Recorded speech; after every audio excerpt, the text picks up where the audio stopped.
Allah subhanahu wa ta'ala said in the Quran that surely in the messenger of Allah you have a beautiful life. You have a beautiful example. The Prophet Muhammad sallallahu alaihi wasallam is the best model for us in our lives. Not in the one matter of our life, but all the matters of our life. He was a prophet of Allah. He was a messenger of Allah, the Rasulullah. He was a statesman, a ruler, a sultan or a khalifa on earth. He was a businessman. He was a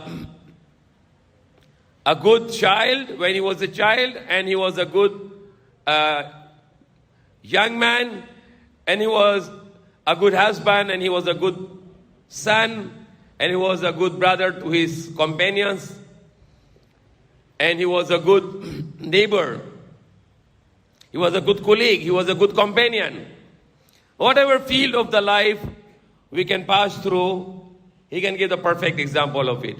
Yesterday we were discussing about a question made by one of us, and he asked to be different people in the question, and he was not getting the right answer. Then when he asked me the question, who was the best general in the history of the human being?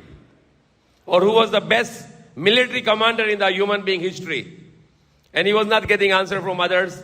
But when he asked me, I said the best general in the history of a human being, or the best military commander in the human being history, is the Prophet Muhammad sallallahu alaihi wasallam. He was the best commander in the battlefield. He was the best army general. No one can compare his military techniques in his time with the shortest means.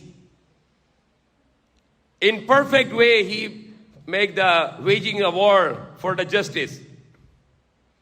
And not just he make the wars and he won the wars, but he showed the great ethics during the wars, great ethics. What we talk about the Geneva Convention, more or less 100 years ago, maybe less than 100 years ago, the Geneva Convention, that talks about the prisoners of wars and about the war and about the battles.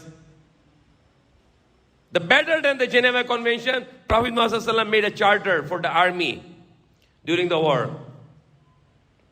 He made very clear, during the battlefield, he gave the advices and commands to his soldiers. No child should be killed. No woman should be killed. No old man should be killed. No priest or any religious leader should not be killed. No person who is a non-combatant is not allowed to kill. And during the war, if the people you are fighting with, if they put down their weapons, you are not allowed to kill. That is the guidelines of the Prophet Muhammad sallallahu alaihi wasallam. He restricted not to burn the trees, not to cut the trees, not to destroy the buildings, not to destroy the place of worship, either if it is Christian or Jews or any other religion. Not allowed to demolish the places of worship during the battle, during the war. You have a big number of, even for a mutation, the dead body should not be mutated, should not be cut the limbs or body parts. He gives the great war ethics. We can have a different kind of incidents happen, that during the battlefield, no one can be more warrior than him. No one can be more brave than him. Like the writers or the scholars, even the non-Muslims, Christians or Hindus or Jewish scholars, they say the great words about him. Like George Bernard Shaw. He said that if the Prophet Muhammad will be given the rulership of the world, then he can solve all the problems of the humanity. Like Gandhi, or like Thomas Carlyle, or the great scholar, or the Napoleon Bonaparte, a warrior also. You can go and check all their comments about the life of Prophet Muhammad in all aspects. He was a most successful statesman. The one of the writer, the Michael Hart, from United States of America. He gathered the 100 most influential human beings. And even though he was a Christian, he did not put the Jesus Christ on number one. But he put the number one Prophet Muhammad SAW because he was successful in all aspects of the life. He said the Prophet Jesus cannot be entitled to be number one because he was not a husband, he was not a father. And he was not a statesman. Prophet Jesus was not a statesman. He was not a ruler. But the Prophet Muhammad spiritually or politically, in terms of family, in terms of interaction with the human beings, he did all examples in his life. And the best way. And he was the best example of a good character. Prior to becoming a prophet of Allah, he was 40 years, lived in Mecca. He was not announcing his prophethood yet, but he was very well known in Mecca as the most trustworthy and the most truthful man. S.A.W. Amin. The most truthful person in the Mecca, actually whole world. And the most trustworthy Al-Amin. The most trustworthy in Mecca, but actually all around the world. And he has attitude of fulfilling his promise. He has attitude to be kind and generous. What we teach our children, truthfulness, honesty, honor your promise, honor your word, be kind, be generous, be charitable, be respectful, be obedient, be submissive. And these all examples we can get in the life of the Prophet Muhammad in the best way. No one can give us a better example in all the matters of our life, since childhood until we left this world. He was an orphan child, and he can show that how he was thankful to Allah, and how he was learning the best manners, even though he was an orphan child. When he born, his father died before he born, Abdullah. And when he was 6 years old, his mother died. And he was under the custody of his grandfather, Abdul Muttalib. And then later, Abdul Muttalib, his grandfather, died. Then he was in the custody of his uncle, Abu Talib.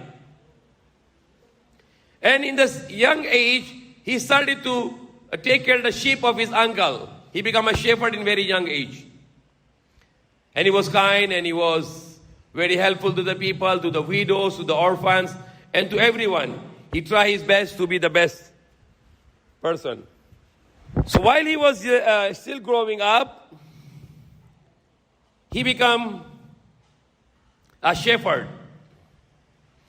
And when he grew a good age, being a man now, a young man, and he requested his uncle that he wanted to go to a trading. The trading is not like just like today that you import with the airplane or you import with the ship. But the trading on that time is very dangerous. You have to bring the goods in the caravan, in the camels, in the horses, by walking. And you need to travel it for a month. From Mecca, he went to the Sham, in Damascus. He wanted to bring the goods there from Mecca. Then when he come back, he will buy another goods from the Sham and bring back to Mecca. And he started the trading. And one day when he was going with his uncle Abu Talib for the trading to Damascus, then when he stopped on the way, when he was on the way, there is a monk there. There is a monk there. And he was a good monk. He was a religious. He was believing in one God. He was not idol worshipper. But he followed Prophet Jesus. And he believes in only one God, the true God. And he knew about the last prophet. He knew about the last prophet, that what he looks alike, because he got it from the previous books. I forgot his name. Bureha. No. I'll be just recalling it. So this monk, when the Prophet Muhammad was passing with the caravan, with his uncle and other people together with the caravan, then the monk saw some signs. And one of the signs, that the shadow, the cloud, was going together with the caravan. Wherever the caravan goes, the cloud's going together. And when he saw the description in the previous books, in Torah and in Injil, and then he recognized that it is the last prophet. And he was only less than 25 years old. He was not yet given the prophethood yet. So the Rahab, the monk, he ran after, he went to Abu Talib, and he said, I wanted to join you for my lunch with me, a dinner with, meal with me. And Abu Talib accepted because they were traveling in a desert and somebody invited them for the party. So he accepted it. So when he go to the party, they left Prophet Muhammad with the camels and with the goods in caravan. Then he asked, where is the young man? The monk asked, the Prophet said he is there. No, you should bring him. He's a special guest. So when they brought him, and the monk recognized, and he told to the Abu Talib, this boy you cannot bring to Damascus, because there he might be assassinated by the Jews. You have to bring him back because he is going to be the last prophet. So there one time he was not able to go, but he did several trips to Damascus to bring the goods and bring back the goods to Makkah. Then when he was 25 years of age, before that, the Khadija, the one of the businesswomen in Makkah, who was a very rich woman, and she knew about the Prophet Muhammad, that he is a good man, he's honest, and he make a good trading. And she used to invest money with other traders. Then finally she decided to invest with Prophet Muhammad, and then when he brought her goods, and he brought back, he made a very high profit. So Khadija was very amazed, and she was very admired that this person is very truthful person. That he is honest, he gives all the profit honestly. Not before that she was able to get this kind of profit, but this is the first time she get the highest level of profit through Prophet Muhammad ﷺ in the business investment, which is allowed in Islam, but it's on the profit and loss sharing. If you invest someone, if there is loss, you should bear the loss. It's not a fixed profit. If it's fixed profit, it's haram. It is interest or riba. So she was very admired with the attitude of the Prophet Muhammad ﷺ, and she heard lots about him. Then finally she was a widow woman. Husband was died long ago, and she sent a proposal to Prophet Muhammad through her cousin that she want to marry him. But Prophet Muhammad ﷺ did not accept the proposal right away. But rather he told to the cousin of Khadija that I'm going to have a consultation with my uncle, because he's the guardian. He's like a father. Then I'll go into consultation with uncle, and if uncle agrees, then he can decide. So when he talked to Abu Talib, his uncle, and his uncle said, yes, go ahead. She's a very noble woman. She's a very good woman. So Prophet Muhammad ﷺ was 25 years old, and the Khadija was 40 years old, and that was his first marriage. And he got the 4 daughters from Khadija, the Fatima, Kulthum, Ruqayya, Zainab, the 4 daughters. And he got the sons like Qasim and other son, but they were died in young age. And he got another son from Maria, Kiptia, Ibrahim, then he was also died in young age. So his daughters only survived and they got older. So when he was living with Khadija, and he was still acting very nicely, if there are some movement in Makkah to make the charity works or stopping people from injustice or the work of justice or any other good act, he always joined them. He don't speak bad words. He don't sit down with the bad companies in the bad gatherings, but he always do all the good things. Finally, when he was 40, and he started to feel depressed, and he started to feel anxiety, he feel uncomfortable, so he started to go to cave in Makkah, which called Ghar Hira. And he brings some dates and water and some food, and he stayed there for several days and several nights. And he just meditate, and he pray to Allah directly, and he ask Allah to guide him. And every time he go, and then after that he go back to live with his wife, with his family, with his children, and then he go back again to Ghar in the cave to meditate with Allah subhanahu wa ta'ala. Then finally, the one day, he saw a man.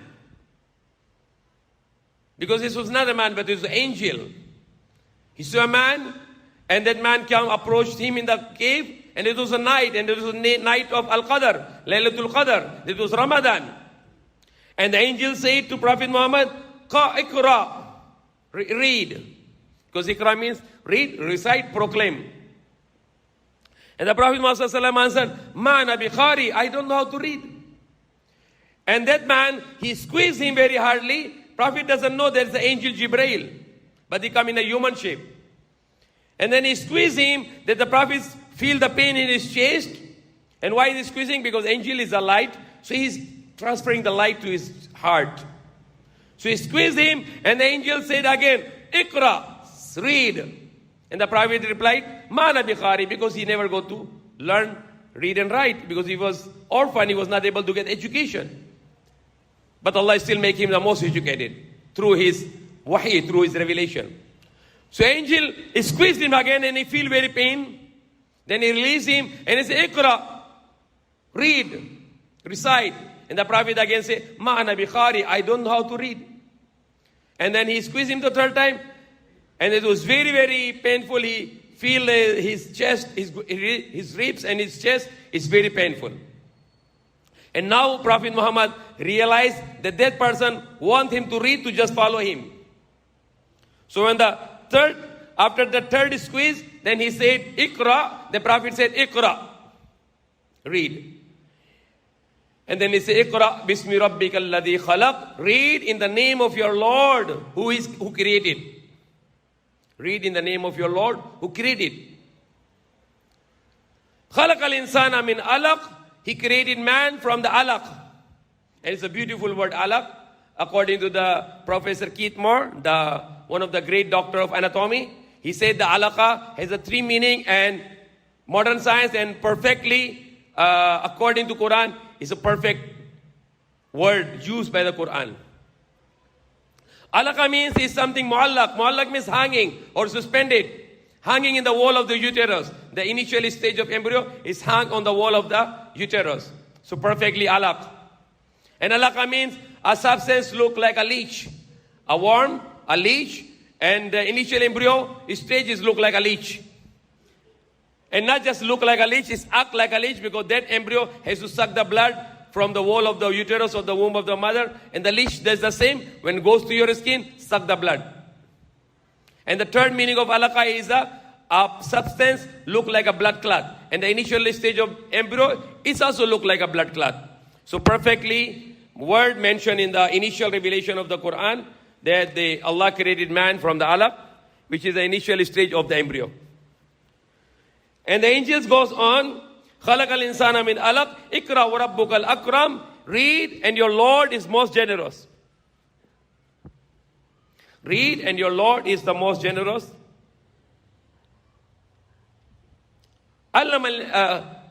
اقرأ, read in your خَلَقَ الْإِنسَانَ مِنْ أَلَقٍ اقْرَأْ وَرَبُّكَ الْأَكْرَمُ. Read, and your Lord is most generous. الَّذِي عَلَّمَ بِالْقَلَمِ. Who teach the man with a pen. How he teach us? Just not reading, but to writing. Because if you are only keep on telling reading and reading, people are not writing, they cannot learn. So we should recommend, even during the lectures, we should give the ball pens and pencil. The pencil and the writing pad. That you write it down what I'm telling you. Because if you don't write down, the man is the forgetful. One of the instinct of the man is forgetful creature of Allah subhanahu wa ta'ala. We always forget. So reading must be accompanied by writing. So Allah said, he who teaches a man with a pen. Allama al-insana ma lam ya'lam. And he teach man which he knew not. All the creation of Allah, when Allah created them, they know have some knowledge.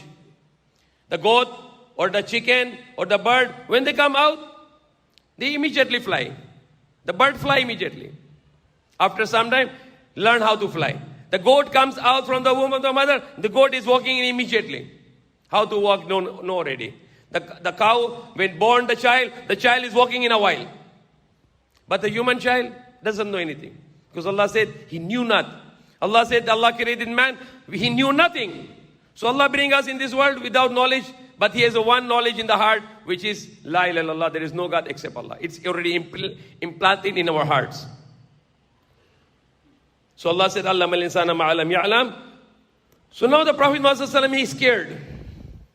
Because he thought that some man come and he was terrorizing him. He was very, very scared. He ran away to his home and he lied down on his bed or his sleeping place. And he started to call his wife Khadija and he started to call, "Zammiluni, Zammiluni, cover me with a blanket." And he's shaking with fear. And he's saying to his wife, "Dathiruni, Dathiruni, cover me with the blanket." And Allah called him, "Ya ayyuhal muzammil," oh, who is wrapped up in a blanket, "Ya ayyuhal muddassir." So these are the two names of Prophet Muhammad Allah mentioned in the Quran. So the Khadija was covered him. And he was very worried, but she was a great wife. She said, "No, Allah will not destroy you." Because he thought maybe he might get some madness or he might be affected with a jinn. He get possessed. No. The Khadija said, "No, you are a good man. You help people. You are generous. You are kind. Allah will not destroy you." And then she had an uncle called Warqa bin Nawfal, and he had a knowledge of the previous books like Torah, Injil, Zabur. And she sent Ali, because Ali was like the son of Prophet Muhammad, his cousin, but he was grown up with the Prophet Muhammad. And then he ran away. Then he called the Warqa bin Nawfal to explain the situation, the uncle of Khadija, and he has a knowledge of the previous books. And then he is the first person to believe in Prophet Muhammad. He said, he is the last prophet. He's the last prophet. And he soon will be kicked out from Makkah. People will kick him out from here. And if I will be with him, I will support him. If I will be with him that time, I will support him. He was a blind man and he accepted as a prophet to Prophet Muhammad, but he was not able to live, but he died before the persecution was started to Prophet Muhammad and his followers. And he was giving the pledge that if ever there will be prosecution, he will support Prophet Muhammad sallallahu alaihi wasallam. So he was the first person to believe in Prophet Muhammad sallallahu alaihi wasallam. Warqa bin Nawfal, the uncle of Khadija, his wife. And then he started to make da'wah, to preaching, and the first person who believed in him after this was Khadija, his wife. She makes shahada, ashhadu an la ilaha illallah wa ashhadu anna Muhammad Rasulullah. I bear witness there is no God except you, and I bear witness the Prophet Muhammad, you are the messenger, you Muhammad, you are the messenger of Allah. And his best friend Abu Bakr Siddiq, he makes shahada. And his cousin Ali, who was like a son, he took shahada. And his adopted son, Zayd bin Harith, he took shahada also. And immediately, Abu Bakr Siddiq, his friend, he started to make dawah. Then he bring another 6 people in next day. And among the 6 was Usman radhiyallahu anhu. And the family of the Abu Bakr Siddiq, like his daughter Aisha, she was maybe 4 to 6 years old that time. She took shahada also. She was also become the Prophet's wife after 12 years. So she should be like 18, 19 years old on that time. So she took shahada also. And her sister took shahada. The wife of Abu Bakr Siddiq took shahada. And the whole family was making shahada. And many other people who started to make shahada. Then the Prophet Muhammad, he was started to prosecuted by Makkah people. Because they were saying that he's dividing the people, he's making people away from the religion of the forefathers, etc. And he wants to believe in one God, rather they have 360 gods with idols put in the Kaaba. So when they started to kill and prosecute and execute and torture to the people, then those who were weak without the tribe support, the Prophet Muhammad led them to migrate to Habsha. The Habsha today is Ethiopia. So when they went to Habsha, somebody followed there to get back to them. But the king, the Najashi, he refused. And he gave them protection. And then later also Najashi, the king in Ethiopia, the Christian king, he became Muslim also. And the Prophet ﷺ make his ghaib janazah also. The janazah prayer, the funeral prayer. And then Prophet ﷺ, he went to Taif, the mountain place like Baguio. And then he was tortured there by the stones and people did not believe. And the angel came and offered that if you want that, we can destroy this city of Taif. But he said, no, if they will not believe, their generation will believe. And then later also Taif became Muslim whole. And then he sent the emissary to Medina, and the people of Medina wanted to accept Islam. And they wanted Prophet Muhammad to migrate to Medina. And Medina is the place of his mother. His mother from Medina. His father Abdullah from Makkah. So he started to migrate to Medina. But he has one responsibility in Makkah. that he has valuables, the gold, the silver, the money of the people of Makkah in his custody. Because he's Amin. He keep the amana. So even though he know that tomorrow I'll be assassinated because Abu Jahl and his other leaders, because Abu Talib was died already, so they were decided to assassinate him.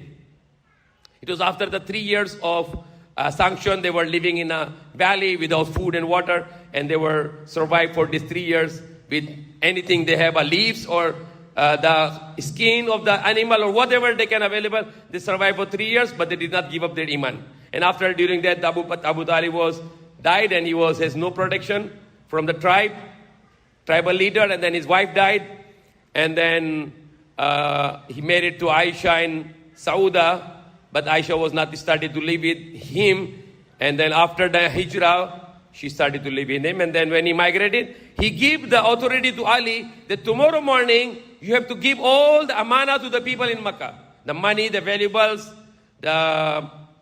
the gold, the silver, you return to all the people, then you follow us to Medina. So that's an example of honesty. The trustworthy person, that even though the people wanted to kill him, but he worried about their valuables. And he keep all this to Ali, the son of Abu Talib, who was the tribal leader. And then he migrated, and the people welcomed him in Medina, and they started to build the first mosque. And then, inshallah, we'll continue in a while in the next khutbah. Thank you for watching, and please don't forget to share, like, subscribe, and comment.